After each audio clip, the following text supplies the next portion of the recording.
المس فاير هو باختصار عدم حصول احتراق داخل السلندر. ففي الحالة الطبيعية الاحتراق يفترض انه يبدأ في نهاية مرحلة الكمبريشن، لكن في حالة المس فاير الاحتراق ما بيحصل بالمرة.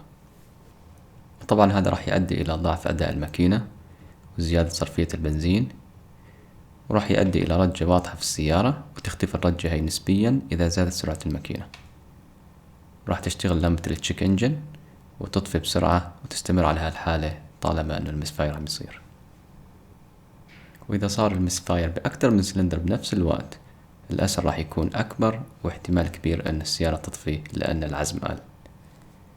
المس فاير من الشغلات اللي لازم تتصلح فورا، لأنه مع الوقت راح يخرب شغلات تانية مثل الماكينة ودبات التلوث وغيرها.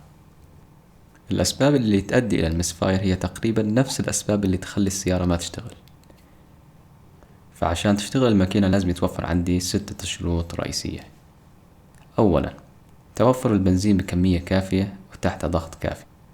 فلو كان بخاخ البنزين مسدود كليا أو جزئيا وما عم يوفر الكمية اللازمة، أو كان فيش البخاخ مفصول، أو لأي سبب كان، النتيجة هو أنه البنزين ما عم يصل، ولهيك راح يصير المس فاير.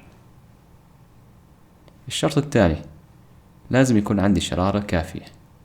فلو كانت الشرارة ضعيفة الاحتراق راح يكون ضعيف وغير كامل، وهذا ممكن يكون بسبب مشكلة في البوجي.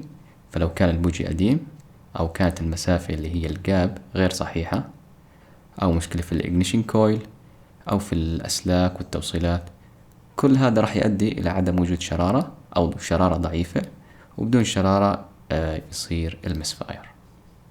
الشرط الثالث اللي هو التوقيت الصحيح للشرارة. فإذا كانت الشرارة عم تصير في مرحلة الإكزاست مثلا، فالاحتراق إذا حصل راح يكون غير مفيد، لأن صمام الإكزوست راح يفتح وما راح يكون في ضغط على البستن. وهذا بيصير إما بسبب مشكلة كهربائية مثل خلل في حساس الكرانك أو حساس الكام، أو تكون بسبب مشكلة ميكانيكية. فمثلا لو كان سير الماكينة الداخلي قفز أو تحرك من مكانه وأثر على توقيت الماكينة، ففي هالحالة راح يصير عندي مس فاير. الشرط الرابع هو الضغط. فبدون ضغط ما راح يصير في احتراق، وهذا يشرح ليش يوم نيجي نشغل السيارة نحتاج الستارتر موتور أو السلف عشان تدور الماكينة بسرعة ويتولد الضغط الكافي لتشغيل السيارة. فإذا كان في أحد السلندرات في شرخ بنفس البلوك اللي هو جسم الماكينة، الضغط راح يختفي. أو كان في مشكلة براس الماكينة اللي هو السلندر هيد، ففي هالحالة السلندر هذا راح يتأثر والضغط راح يختفي وراح يصير المس فاير. الشرط الخامس هو وجود هواء أو أكسجين، لأنه معروف أي احتراق يلزمه أكسجين. فالسيارات اللي يجي فيها دبل انتيك سيستم، إذا حصل تسريب هواء أو مشكلة في حساب كمية الهواء الداخلة على الماكينة، في واحد منها راح يؤدي إلى مزيج لين أو فقير، وهذا راح يسوي مس فاير في جهة السلندرات اللي فيها المشكلة. والسلندرات اللي على الطرف الثاني ما راح تتأثر طبعا، لأنه الانتيك سيستم حقه منفصل عن الطرف الثاني. وأخيرا الشرط السادس، لازم يكون في عندي مخرج لغازات العادم، لكنه غير شائع انه المس فاير يصير بسبب انسداد جزئي في الشكمان. ممكن السيارة تفقد جزء من أدائها، لكنه ما راح يتسبب بالمس فاير. فتقريبا ممكن نقول انه في 5 أسباب، إذا تحقق واحد منها أو أكتر راح يصير في عندي مس فاير.